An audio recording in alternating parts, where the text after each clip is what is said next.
तक पहुंच रही है, तो हो सकता है मैं अब इस दुनिया में ना हूं, या फिर शायद मैं अकेली नहीं हूं। 2 दिन पहले यही आवाज बिल्कुल नॉर्मल थी। नायरा 27 साल की मुंबई की पॉडकास्ट होस्ट। उसका शो था scary pumpkin horror podcast. India भर की लोक कथाएं, भूत प्रेत, माइथो हॉरर। जब उसे बंगाल की एक पुरानी कथा के बारे में मेल आया, शाक चुन्नी, शादीशुदा औरत की आत्मा, तो वो तुरंत निकल पड़ी। ट्रेन से उतरकर वो टैक्सी से एक छोटे से गांव पहुंची, शोड़ारपुर। शाम का धुंधलका और दूर से ढोलक की धीमी आवाज। गांव के स्कूल की टीचर इंद्राणी दी उसे लेने आई। सिंपल टांटा साड़ी, आंखों में थकान, पर मुस्कान बहुत सच्ची। आश्चो नायरा, तुम ही हो पॉडकास्ट वाली? हाँ दीदी, डरावनी कहानियां सुनने आई हूँ। इंद्राणी दी ने 1 सेकंड उसे गौर से देखा, फिर बहुत धीरे से बोली, डरावनी कहानियां सुनना और उन्हें जीना दोनों अलग होते हैं। नायरा ने इसे बस लोकल ड्रामा समझकर हंसी में टाल दिया। रात तक नायरा का सामान इंद्राणी दी के घर पहुंचा दिया गया। पुराना पक्का घर, दीवारों पर काली सफेद फोटो फ्रेम। खाना खाते खाते इंद्राणी दी ने पूछा, तुमको शाकचुन्नी के बारे में क्या पता है? नायरा ने रिकॉर्डर ऑन किया। बस इतना कि वो शादीशुदा औरत की आत्मा होती है, लाल बॉर्डर वाली सफेद साड़ी, हाथ में शाखा पोला, सही? इंद्राणी दी की आंखें एक पल को चमक उठी। शोही पर अधूरा। शाकचुन्नी सिर्फ मरी हुई औरत नहीं, अधूरी शादी की परछाई है, जिसका सुहाग छीन लिया गया हो या जला दिया गया हो। उन्होंने खिड़की के बाहर इशारा किया। वो जो दिख रहा है ना, वो है पोटोला तालाब। कहते हैं वहाँ आज भी रात को लाल बॉर्डर वाली साड़ी पानी पर उतरती है। वो कौन थी? उसका नाम था कल्याणी। कल्याणी बहुत सुंदर थी, बिल्कुल सुहागन की तरह सजी रहती थी। हर सुबह शाखा पोला पहनकर नदी में पानी भरने जाती। गांव के सब लोग कहते, भाग्यवान है, अच्छा घर मिला है। पर उसके घर के भीतर उसका पति चंदन उसे हर रात मारता पीटता था। दहेज, शौक, शराब, सब कुछ मिला के नर्क बना रखा था।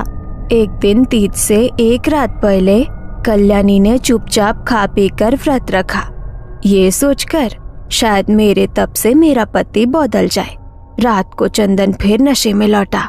उसने चिल्लाकर पूछा, किसके लिए सज धज के घूमती है तू? किससे नजर मिलाती है? लड़ाई बढ़ती गई। वो उसे घसीटता हुआ गांव के पीछे पाटोला तालाब तक ले गया। किसी ने देखा, किसी ने नहीं। बस इतना पता है कि उस रात तालाब के पानी में सिर्फ एक लाल बॉर्डर वाली साड़ी तैरती मिली और चंदन अगले ही दिन शहर भाग गया। 3 दिन तक कोई कल्याणी की लाश नहीं मिली। चौथी रात एक जवान बहू की चीख सुनाई दी।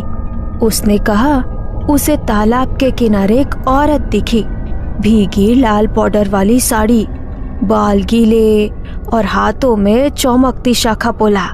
उस दिन से गांव ने उसे नाम दिया शाकचुन्नी। वो क्या करती है? कहते हैं वो सुहागिन औरतों के शरीर में घुसकर उनकी जिंदगी चुरा लेती है। शंखा पोला पहनाकर उन्हें पानी की तरफ खींचती है ताकि वो खुद उनकी जगह जी सके। लाल बॉर्डर वाली साड़ी, पानी और भूत, परफेक्ट कंटेंट है मेरे शो के लिए।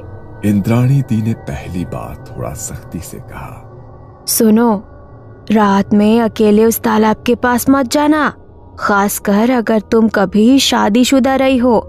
मैं सिंगल हूँ दी, नो वरीज। झूठ बोलते हुए उसकी आंखें 1 सेकंड के लिए झपकी थी। उसका दिमाग झटके से उस रजिस्ट्रेशन ऑफिस में चला गया, जहां 2 साल पहले उसने और आर्यन ने चुपचाप कोर्ट मैरिज की थी, और फिर 1 साल बाद बिना किसी को बताए तलाक। ना कोई मंगलसूत्र, ना कोई शंखा पोला। उसे लगा शादीशुदा वाली कैटेगरी में तो नहीं ही आती अब मैं। इंद्राणी दी ने उसकी आंखों का वो पल भर का बदलाव देख लिया था, पर कुछ नहीं बोली।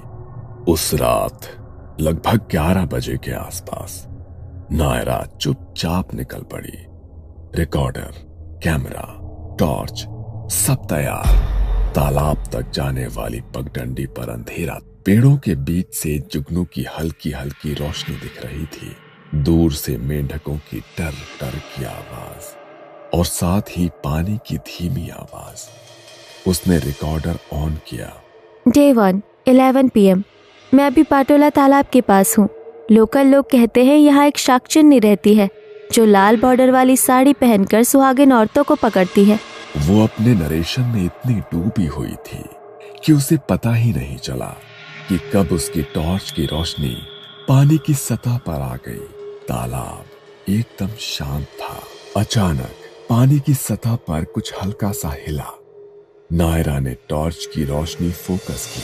कुछ सेकंड के लिए उसे साफ लगा कि पानी के ऊपर लाल किनारे का कोई कपड़ा तैर रहा है।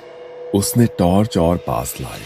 कपड़ा गायब। मे बी मेरी आंखें मुझे प्रैंक कर रही है। उसी समय पीछे पत्तों पर किसी के चलने की आवाज आई, धीमी, साड़ी के घिसटने जैसी। इंद्राणी दी। पीछे सिर्फ अंधेरा था, पेड़, छाया और हवा। वो वापस कैमरे की तरफ मुड़ी।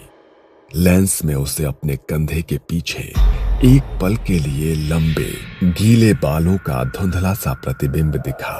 वो झटका खाकर पलटी। फिर वही, कुछ नहीं। उसकी दिल की धड़कन तेज होने लगी। Enough footage for tonight। उसने खुद से कहा और जल्दी जल्दी लौट आई। कमरे में लौटकर उसने बैग खोला, SD कार्ड निकालने के लिए। जैसे ही उसने फ्रंट पॉकेट की चैन खोली, सफेद टाइल पर 2 चीजें लुढ़क कर रुकी। एक सफेद शंखा और एक लाल पोला। शंखा पोला की चूड़ियां। वो कुछ सेकंड घूरती रही। ये मेरे बैग में कैसे आए? उसने उन्हें हाथ में उठाया।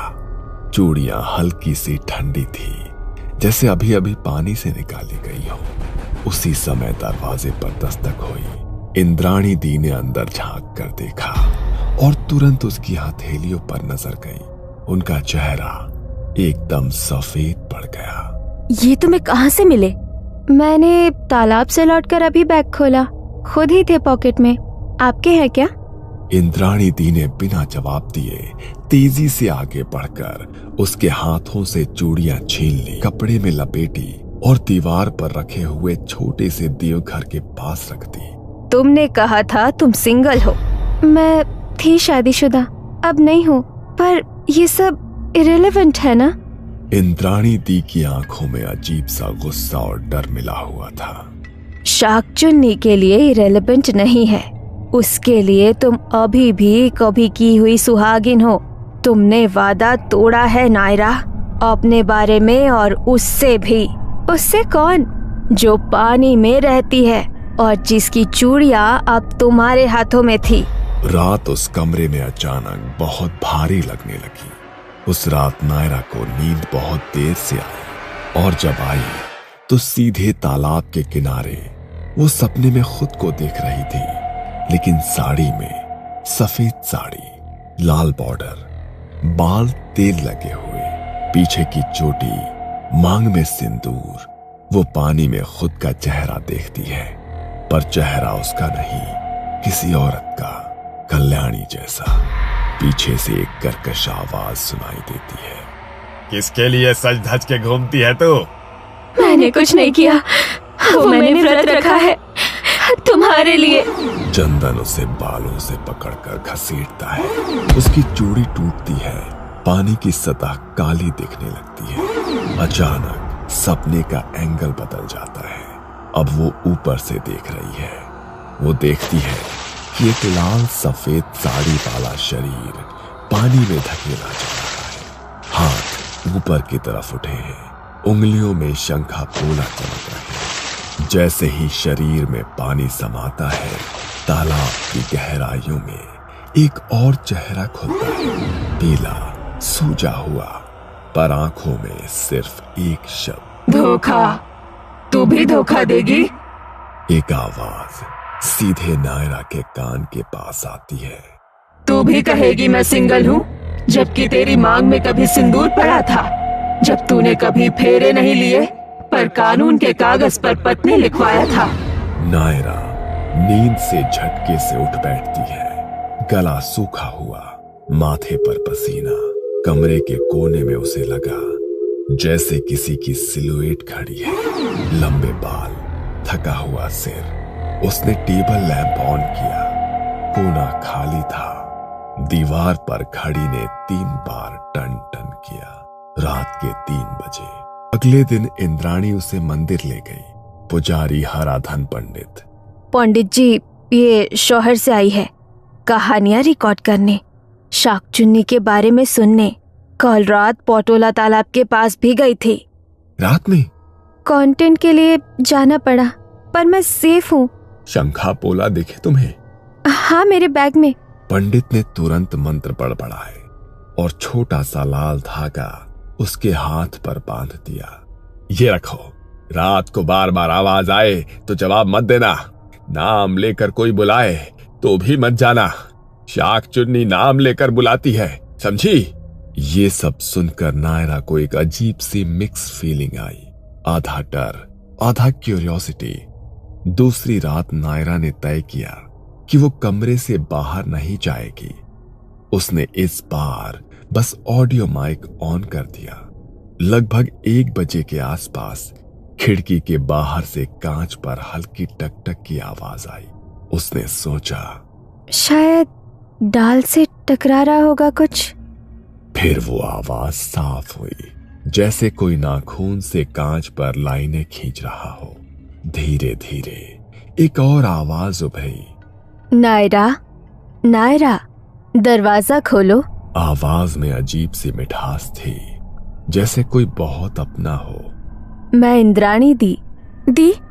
पर उसी क्षण उसे याद आया, इंद्राणी दी ने सोने से पहले उसे कहा था, आज मैं ऊपर वाले कमरे में नहीं, नीचे आंगन में सोऊंगी, क्योंकि मेरी माँ आई है।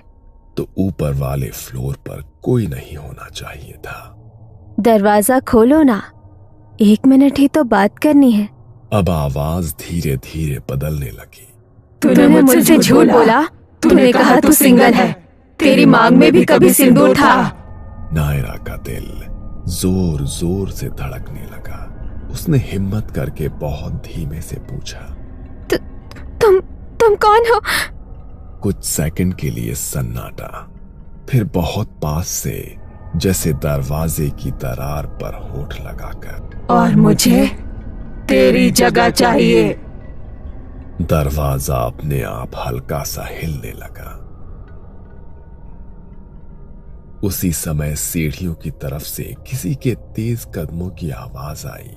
दरवाजा एकदम शांत हो गया। नायरा, नायरा, दरवाजा खोलो। ये आवाज इस बार असली इंद्राणी दिखी थी। नायरा ने दरवाजा खोलकर राहत की सांस ली। इंद्राणी दी का चेहरा घबराया हुआ था। तुमने दरवाजा नहीं खोला ना? ना, नहीं। अच्छा किया, वो तुम्हारा नाम लेकर बुलाती है। पहले वो मेरे साथ भी ऐसा ही करती थी। आपके साथ? कल सुबह मैं शॉप बता दूंगी। आज बस जागती रहना, सोना मत। सुबह चाय के साथ इंद्राणी दी ने एक भारी सी बात शुरू की। तुम सोचती हो मैं बस स्कूल टीचर हूँ। मैं भी कभी किसी की बहू थी। 16 साल की उम्र में शादी हुई। ससुराल में रोज ताने, रोज मारपीट। एक रात मेरे पोते ने भी मुझे तालाब की तरफ घसीटा, ठीक वहीं जहाँ कल्याणी मरी थी। नायरा का गला सूख गया। फर्क ये रहा कि मुझे किसी ने पीछे से पकड़कर खींच लिया, किसी औरत ने। मैंने मुड़कर देखा, भीगी हुई लाल बॉर्डर वाली साड़ी, हाथ में शाखा पोला, पर चेहरा धुंध में छिपा हुआ। उसने कहा, तू मर मत अभी, तू जिंदा रह। तू देख इन मर्दों का क्या हाल होगा। मुझे लगा स्वप्न है, पर अगले ही दिन मेरे पोते की लाश तालाब में मिली। इंद्राणी दी की आंखों में नमी आ गई। तब से मैं जिंदा हूँ, पर अकेली। गांव वालों ने कहा ये घर शापित है, पर मुझे पता है किसी ने मुझे बचाया था। कल्याणी सिर्फ बुरी आत्मा नहीं है नायरा, वो हर उस औरत का गुस्सा है जो चुपचाप मार दी गई। नायरा ने धीरे से पूछा, तो आप उसे रोकती क्यों हैं? क्यों कहती है तालाब मत जाना? इंद्राणी दी ने उसके हाथ की तरफ इशारा किया जहां लाल धागा बंधा था। हर औरत को उसकी जगह देने के लिए शरीर जरूरी नहीं है। कुछ औरतें बस कहानियां बनाकर भी जिंदा रह सकती है। अगर हर कोई शाकचुन्नी बनी फिरती तो दुनिया में कोई औरत बचती नहीं। मैं चाहती हूँ तुम सिर्फ उसकी कहानी सुनो, उसकी जगह मत बनो। शाम को मंदिर में छोटी सी आरती थी। हराधन पंडित ने नरम आवाज में कहा, आज रात एक खास पूजा है। गांव के पास देवी के नाम पर दीपदान। तुम रिकॉर्ड कर लो, अच्छा कंटेंट मिलेगा। नायरा नहीं जाएगी, आज नहीं। पंडित ने उन्हें अलग ले जाकर कुछ फुसफुसाया जिसमें शाकचुन्नी, शांत, बलि जैसे शब्द सुनाई दिए। नायरा को बस इतना समझ आया कि दोनों किसी डील की बात कर रहे थे। रात को किसी ने धीरे से नायरा के कमरे की खिड़की पर दस्तक दी। नायरा ने दरवाजा खोला। मेरे साथ चलो। कहाँ? तालाब। आज शॉप खत्म हो सकता है। पंडित कह रहे हैं अगर आज एक मजबूत माध्यम मिले तो कल्याणी की आत्मा को हमेशा के लिए बांध सकते हैं ताकि वो किसी को नुकसान न पहुंचा सके। मजबूत माध्यम यानी तुम।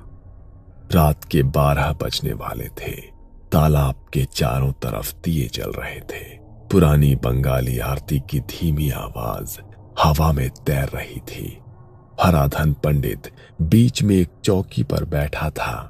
सामने बड़ा सा पीतल का कलश जिस पर लाल कपड़ा और कुछ सफेद चूड़ियां रखी थी। आओ बैठो। नायरा को चौकी के सामने बिठा दिया गया। उसके हाथों में जबरन वो शंखा पोला पहनाए गए जो कल रात उसके बैग में मिले थे। ठंडी चूड़ियों ने उसकी कलाई को जैसे जकड़ लिया। ये क्या है? तुम बस माध्यम हो। हम कल्याणी को तुम्हारे अंदर बुलाएंगे और फिर इस कलश में बांध देंगे। बस थोड़ी देर सह लेना। इंद्राणी दी एक कोने में खड़ी सब देख रही थी। पंडित तेज आवाज में मंत्र पढ़ने लगा। तालाब का पानी हल्का हल्का हिलने लगा जैसे हवा तेज हो गई हो। नायरा को अपने कानों में फुसफुसाहट सुनाई देने लगी, कई औरतों की एक साथ। मुझे धक्का दिया गया था, मेरे गले में फंदा डाला गया, मेरे पेट में बच्चा था। मुझे कहा गया चुप रहो वरना घर की इज्जत चली जाएगी। ये सब आवाजें उसके सिर के अंदर गूंजने लगी। पंडित और ऊंची आवाज में मंत्र पढ़ने लगा। आसपास की सभी शाकचुन्नी आत्माएं इस माध्यम में प्रवेश करो, फिर मेरे आदेश से इस कलश में कैद हो जाओ। नायरा को लगा कि जैसे कोई उसके सीने पर बैठ गया हो। सांसें भारी, आंखें धुंधली। अचानक उसके होठ अलग हुए और उसके मुंह से उसकी नहीं किसी और की आवाज निकली। तू हमें फिर से कैद करना चाहता है? हाँ, तुम सबको, ताकि तुम मर्दों को मारना बंद करो। तुमने बहुत आजादी ले ली है, अब तुम्हें फिर से बांधा जाएगा और चाबी मेरे हाथ में होगी। ये सुनकर नायरा के अंदर वाली आवाज हंस पड़ी। तो असली दानव तुम हो हराधन। तुम ही तो हर साल किसी ना किसी औरत को बलि कहकर तालाब तक बुलाते हो ताकि उसके डर से सारे गांव की औरतें तुम्हारे आगे झुके, तुम्हें भगवान माने। तुमने मेरे साथ भी यही करना चाहा था ना? मुझे शांत कराने की पूजा में बिठाया था ताकि मैं जिंदगी भर तुम्हारे डर में जीती रहूं। पंडित गुस्से से तिलमिला उठा। चुप, तुम सब औरतें बस शरीर हो जिन्हें हम अपनी मर्जी से भरे या बांधे। आज ये लड़की, ये पॉडकास्ट वाली तुम सबका नया कैद खाना बनेगी। उसने कलश की तरफ हाथ बढ़ाया जैसे उसे नायरा के सिर पर उड़ेलने वाला हो। ठीक उसी पल तालाब के बीचों बीच पानी उबलने लगा, जैसे नीचे से कोई ऊपर की तरफ धक्का मार रहा हो। पानी की सतह पर लाल सफेद कुछ दिखने लगा, एक साड़ी का पल्लू, धीरे धीरे भीगे हुए बाल, सफेद चेहरा पानी से ऊपर उठी। वो थी शाक चुन्नी। लेकिन अजीब ये था कि उसका चेहरा एक नहीं था।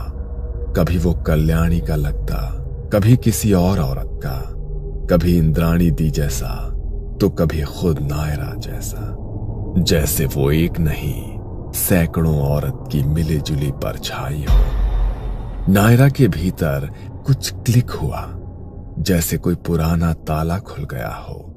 उसे महसूस हुआ कि वो डर नहीं रही, वो गुस्सा महसूस कर रही है। उसने होठों से फिर वही गूंजती आवाज निकाले, हमने सोचा था हमारी कहानी सुनकर लोग औरतों पर जुल्म बंद करेंगे, पर तुमने तो हमारी कहानी का भी बाजार बना लिया। बलि, पूजा, डर, धंधा। पंडित ने मंत्र और तेज कर दिए, कलश उठा लिया। तुम्हें मेरे आदेश मानने ही होंगे। नायरा अचानक खड़ी हो गई।